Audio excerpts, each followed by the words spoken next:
Hello everyone and welcome to the latest edition of the True Potential Do More With Your Money podcast. Today we're going to talk about setting goals. Now, England didn't score many goals at the Euros, we'll quickly pass that one, but it's about planning for the future. You know, it's looking at your goals, looking at where you want to be and basically how we can help people best get there. So I'm joined by three experts from our relationship management team in James, in Rachel and Luke.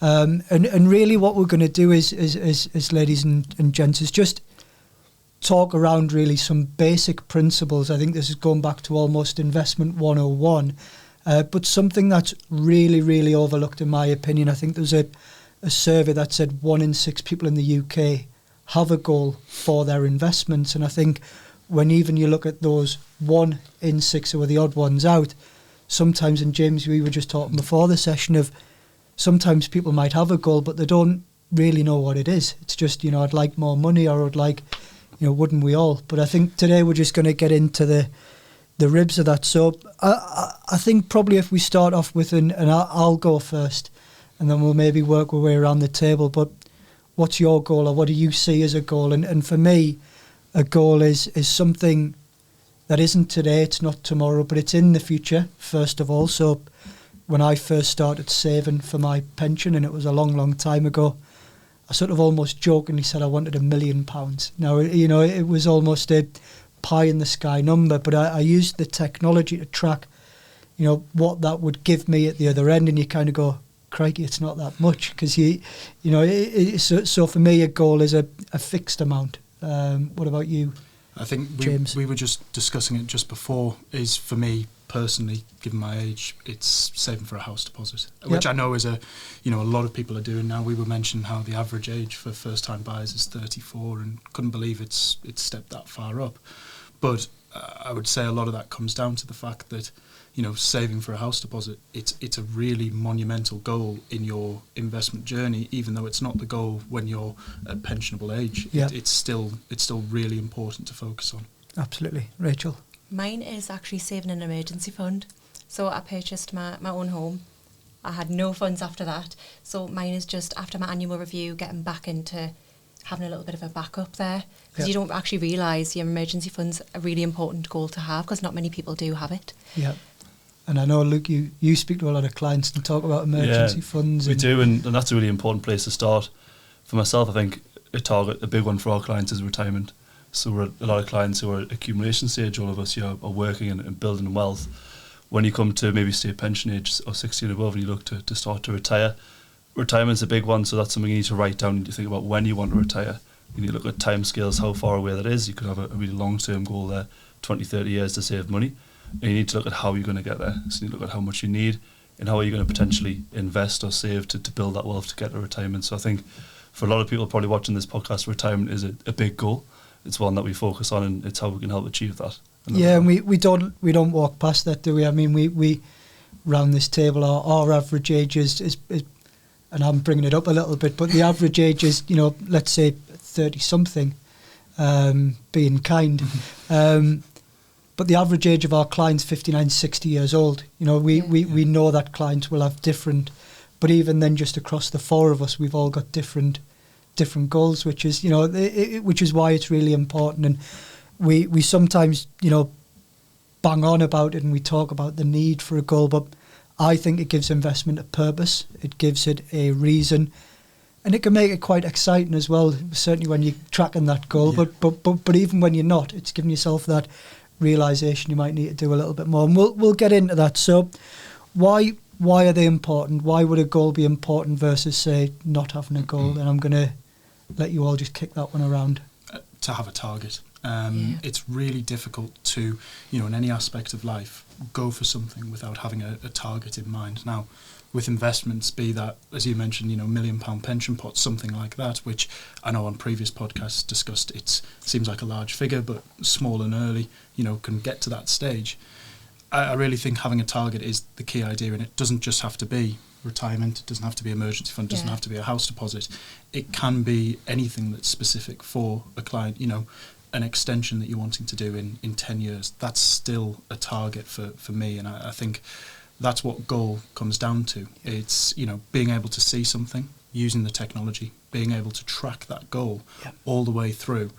It can be vital to reaching it, else you almost have no way of going towards that if you just let things be however they may run, which unfortunately a lot of people do. And just putting money away doesn't necessarily mean you're going to reach that goal that you want to see, whatever that may be. I would agree, James. It's really important to have something written down.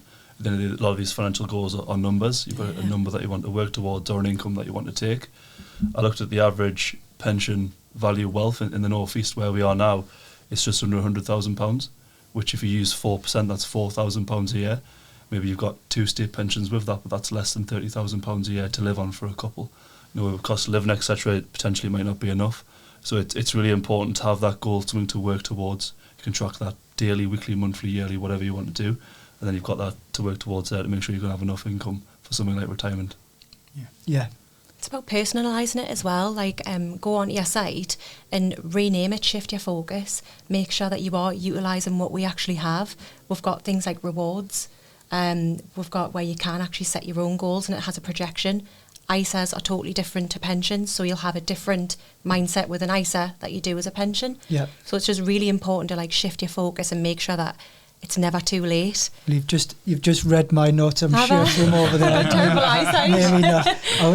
It's important as well, and you've hit the nail on the head. You can have different goals as well, because we talk about, you write an individual savings account, which may be for your short term, because you're looking to buy a home, you're going to put that into an ISA, because if you put it into your pension, you can't get it out till you fingers crossed 55. But it's kind of we're looking at different ways in which you can save, but for different things as well. And quite right, Rachel, you've got, in my example, I've got that almost ridiculous amount I'm saving towards. I'll probably never get there, and I think that's because of some coaching I've had at True Potential, which is always aspire for more than what you can achieve.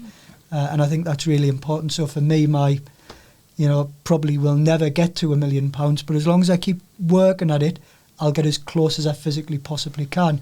But I do also have shorter term plans, and you're right, putting names on them is important, because I think a standard it would just say your ISA plan or whatever, but that doesn't mean anything. House deposit, wedding fund, car, whatever. People have the kitchen and everything. That it just, as long as it's personal to you, that if you see ISA, you're just gonna see it as an ISA. You're not gonna see it as that's your personal goal. So you don't get excited about it, exactly. do you? That's for sure. Yeah. So very good point. So when we're talking to clients, gents, what kind of do we see different goals for different policies? Do we break them down and talk to clients in sort of almost 2 different languages, short term, long term, etc.?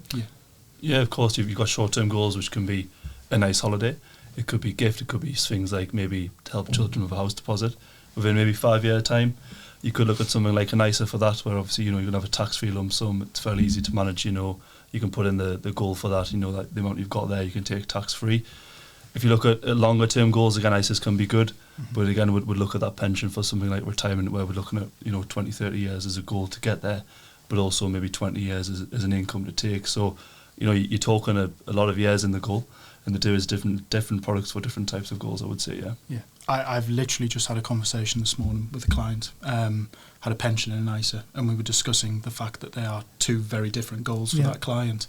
And, we had the conversation. I'm quite a big fan. I know Luke will talk about it as well, as a lot of people view an ISA as a short-term product, for the things we've mentioned before, but it doesn't necessarily have to be. It can be a great tool towards retirement as well, because of the tax efficiency of it.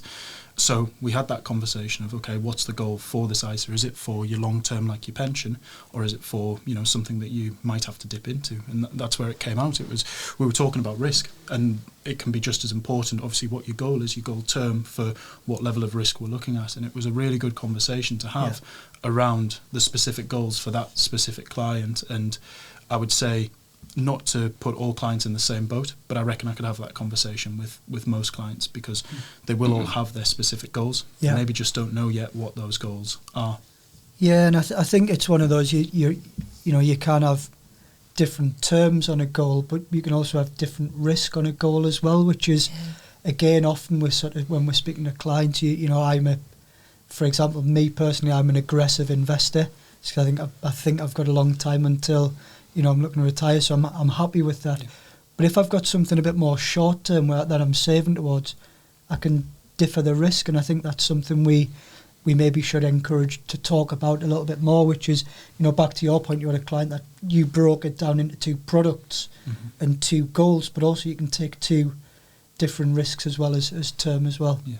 And to split it, to not talk about a client situation, but to talk about mine, exactly the same. My pension's in aggressive, but the money that I put away for, my house deposit that I'm saving for, and the other account, which is a stupid car that I want to buy, they have much different levels of risk because they are, fingers crossed, a lot shorter term than what my pension will be. Another stupid car? Another stupid car, just to bring a change of one. Yeah. A change of stupid car. I saw the car you drove in this morning.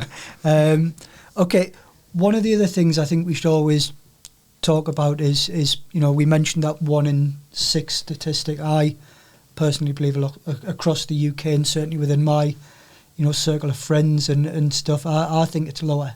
I genuinely think that 1 in 6 maybe is people of wealth or people with money who invested. But I think when you talk to, the person in the pub or whatever, they're not talking about their goals and what they're saving for, and maybe they're not even saving. It is something we're seeing. Luke stat earlier about the Northeast, average pension pot is unfortunately not a surprising one. It's never too late, and I think we should just kick that one around the table. Is you can never be too late to try and address something. You're better doing it now than not at all. Speak to the team, but just we should probably discuss that one, because I think it's quite an important one. We could just walk past in saying, it's, if you haven't got any money, so what? It's always just that little and often. Yeah, I think little and often obviously is quite a big thing that we talk about. But it doesn't fit for every client. It's very difficult to say little and often to a client who is, in their 50s and quickly approaching that retirement time. So it is never too late. You can do something about it, and that is a goal within itself. You've realised there may be a shortfall for yourself. 100,000, as we mentioned, it is not a large figure when it comes to long-term sustainable withdrawals. It's a large figure if you had it in your bank account. I'm sure you'd be very happy. But when we look at that over 20, 30 years as your income, it's not a large amount. So that conversation, it's almost a push to say you can have that conversation today, and that can make an impact for when it comes. And, Luke, myself, the rest of the financial advisors, we're more than happy to have those conversations, regardless of what a situation may be. We will be able to, at least look at what we can do to assist when it comes to the end of that goal. And is that something you're talking to clients about, Rachel? Is that Every something you hear often? Yeah. But especially in the annual suitability reviews, I think they are the most important. A lot of people, especially when they've got just a pension, they think, I'm not going to log in until I'm 50, and then when I've got 5 years left, I'll deal with it then. It's really important to start now. Even I put my own projections in. I set my own goals, and I got a bit of a humbling. I thought I'm going to have to work till I'm 150 just to get the figure that I want. However, it does show 3 different projections of different percentage rates of growth, and it just gives you a little bit of a shift in who you are, what you need to be doing, and when you're logging in, you're actually being a bit more active. And it hits you in the face when you see it, so you do more about it. No, it absolutely. Mine sometimes is off the screen. It's that far away from reality. But you're right, it hits you in the face. Now, a couple of things I've just, from you both talking there, one thing, which we often don't think about, but the average life expectancy is going up. Believe it or not, as a country, we are somehow managing to live longer. With all of the goings on of the world, and I'll not go into that. That's another podcast. But we live in a country where, on average, we're living longer. Therefore, we need our pensions to work harder, or indeed, we are going to be working longer. It's kind of a pretty simple equation to get into your head, which is, well, the more I've got, the earlier I can retire. But actually, I might need that to work a little bit harder for me into those later years. People used to retire one day, rest the next, and then that was done. Whereas today's world, you see people retiring at 55 and live until 83, 84, 85 years old. It's a long old time retired. You need a lot of money to work for you during that period. Is that something we do in the planning, Luke? Correctly. It's a really good point to bring it back to what you said. It's never too late. So a worked example, we had a client who was age 50. They want to retire at 55. So really importantly, they've got 5 years to still build wealth. And that's really important because as an advisor, you can pinpoint annual allowance, ISA limits, things that you might not see to help achieve that goal.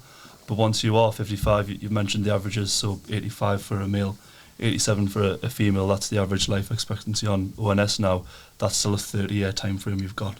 So as an advisor, you can see 35 years ahead, potentially, hopefully more, where we can save money, get ready for retirement, but also make sure it's sustainable in retirement. We can do things like cash flow models, make sure that you've got enough money, make sure that you're not going to run out of money when you do come to retire, because 30 years is a long time in which you'll need the pension. We're starting to hit a point now, I think, with life expectancy and how long people may use their pensions, where the time you're going to contribute into a pension is going to match up to the time that you're going to utilise a pension. Yeah. And that's quite scary when you say it like that, because, let's be realistic. Let's say 25 with the pensionable, the access normal retirement age at the minute being 55. So let's say 30 years, and then 30 years up to, what the average life expectancy is. It's a really long time. And for the conversation around goals that we're having today, I would say that, we could look at that as one overall goal. Yeah, absolutely. We want to be able to provide an income up until, if not even longer than what we may live. But you could also split it down, and you could look at it at two goals, because we mentioned risk. That would probably change when you get a little bit later on. When you're taking an income, it does quite regularly. Me and Luke will have these conversations with clients. Yeah. It can be two separate goals. We're saving for retirement, now we're in retirement. Doesn't mean that we just have to sit back and let things happen as they may with an income running in. We can still make those decisions and just ensure that what our clients hope for their retirement, they can achieve that. And that's a really important thing, I think, is that time gap for me. I've noticed this a lot, and I'm having this conversation with clients and it shocks them. But it's a truth if we look at the average ages. So it's something that, setting that goal early at 25, you may think 85 is a long way down the line. That's true. But 55, it's not necessarily as long as what you may think. No. You're nearly halfway there already. I heard a great analogy from one of our financial advisors. Obviously, it couldn't go down and say a suitability letter or whatever, because it's not factually, compliant. But it was a great analogy to use in explaining it in terms I would understand, or the person on the street, which was, think of it like a roller coaster. And I was thinking, where's he going with this one? And what he said basically is, the longer the queue, the harder it is to be just in that sort of waiting period. And this is terrible. And I could be doing loads of other fun things. But once you get to the front of the queue, the roller coaster ride's going to be incredible, because you've worked harder for it. And it was a bit like with the pension, it's put as much away now as you possibly can, which is a bit like waiting in the queue in the rain. Yes, you can go and spend money now and have fun on quick thrills, that might give you one or two little bits of fun. What he said is, for that ultimate roller coaster ride experience when you retire, you've got to be in that queue and have a bit of a, and it's almost 3 hours of queuing, but for the best experience at the end.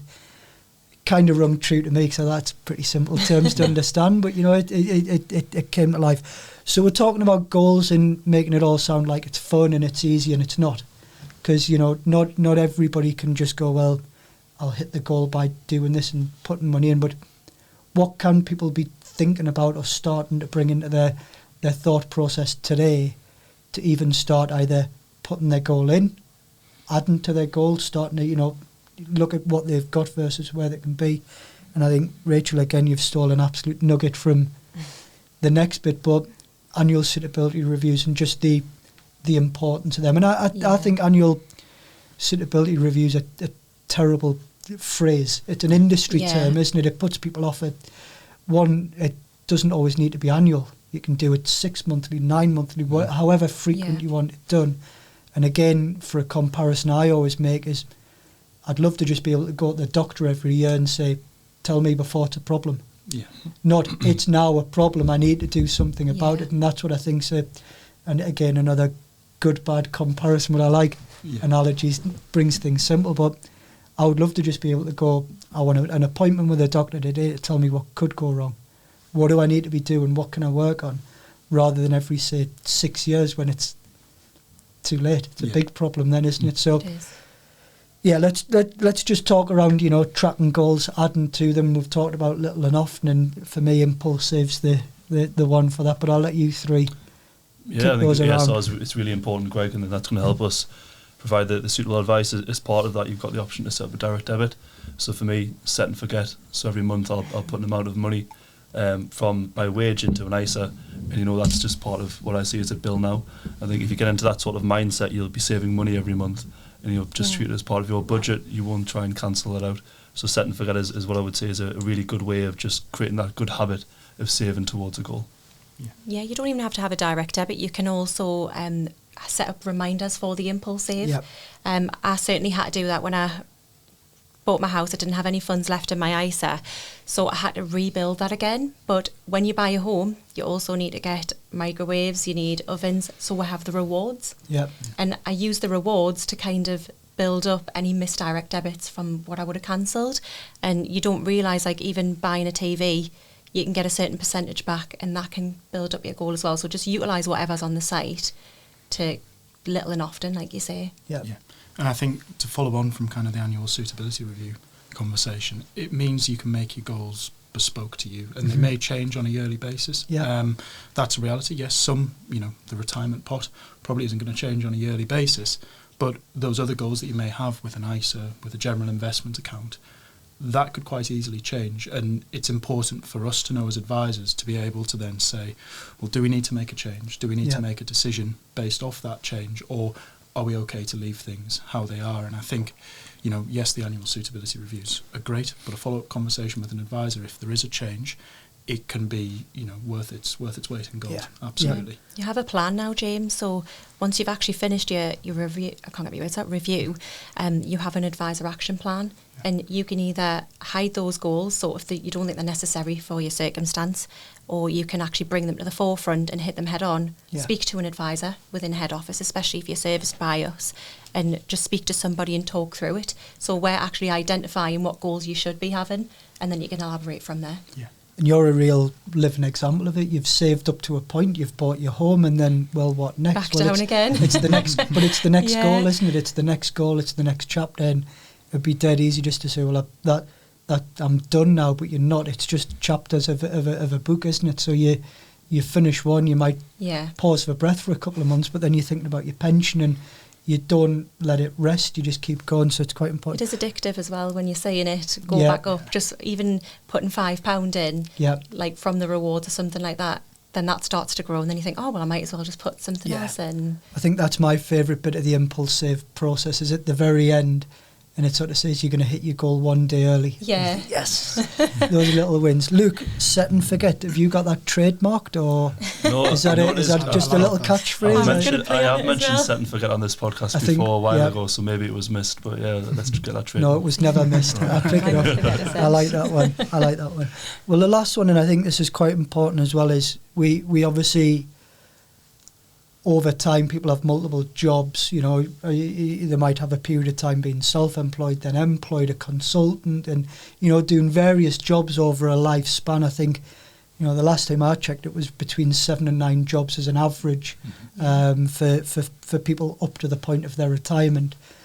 And really, just the important consolidation, because some people were saying, well, you've got everything and you can track it. Well, you can't always, because some people have legacy pensions where they don't have an app and they can't track it and they can't see the values. But just the importance of actually just taking a moment to pause and say, what have I got? And we know there's trillions of pounds of lost pensions out there. I mean, how you lose a pension? How do you lose a pension? Well, quite easily. You work for an employer 20 years ago.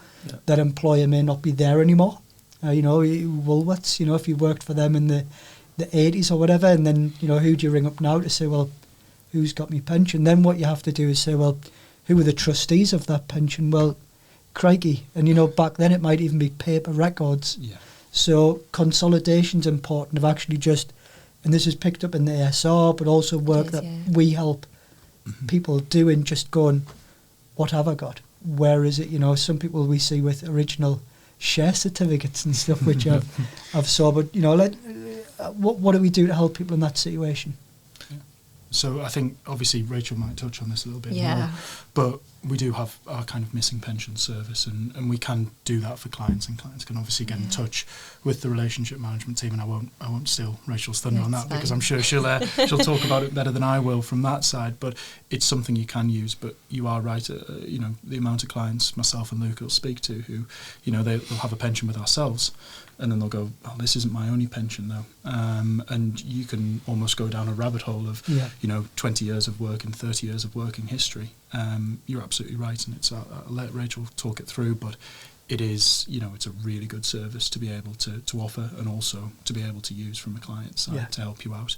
Better than searching on Google to try and find the trustees. Yeah. It is. I had to search on the government website to find one of mine because they change providers that many times.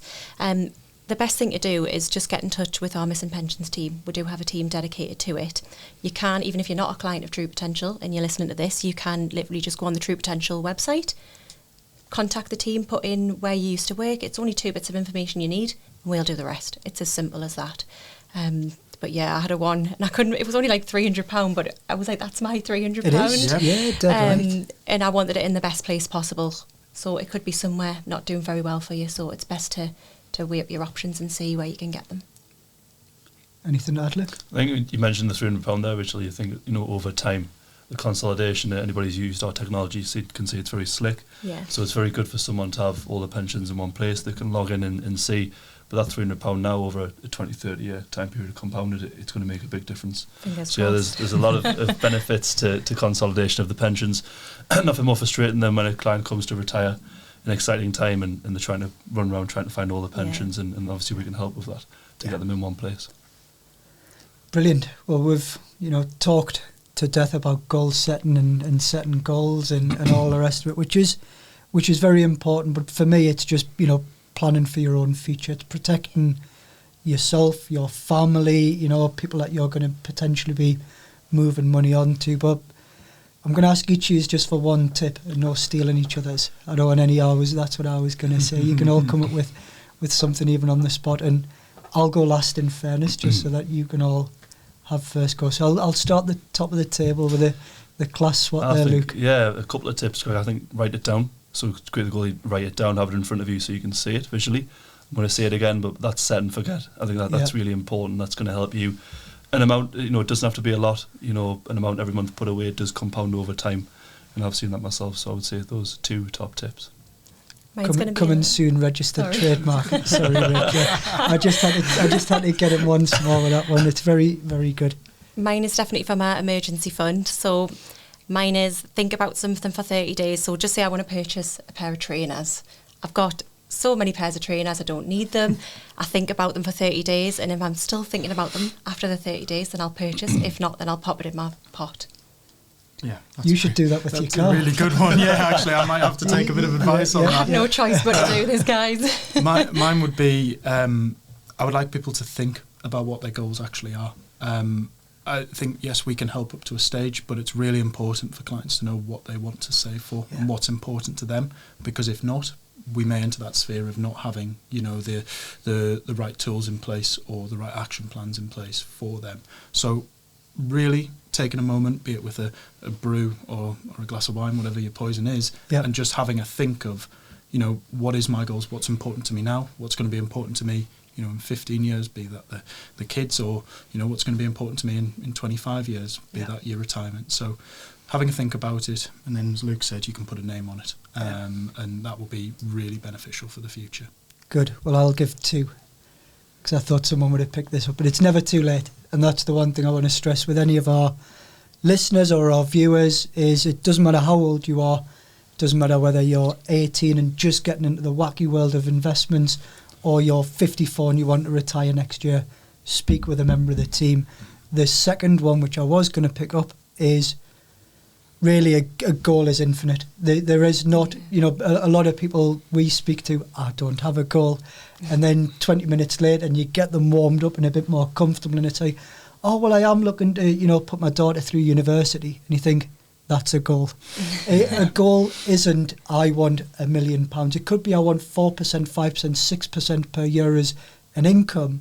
When I joined True Potential in 2011, which shows, how long I've been here as well. But a colleague, Darryl, and he'll not mind us saying this, Darryl had a live account that he used to do all of the demonstrations with, and it had his goal, and he was saving for the Tokyo Olympics. And you just think, what a great, you know, in my head I was thinking, that's cool. That's what he's saving for. But he also had a pension, and he also had a general investment account. So this ain't new either. This isn't sort of, you know, us talking in 2024 about saving for a purpose. So there's many different types of goals out there as well. So if you're a client, and, you know, whether you're with True Potential or not, you know, you sit down with a glass of something, red or white, what would you pick? Red. Glass of red, and set a goal. So look, really enjoyed that one today, guys. Very good input, and, you know, I think we've all got our goals, and we'll keep tracking them by logging in and speaking to each other frequently. But ladies and gentlemen, thank you again for, you know, listening and joining us today. I think a very, very interesting topic. Anybody would like to know more, please do get in touch with the team. They're more than happy to help you with your own personal objectives. And as usual, please do remember to like and also subscribe if you enjoyed today's podcast. Thank you.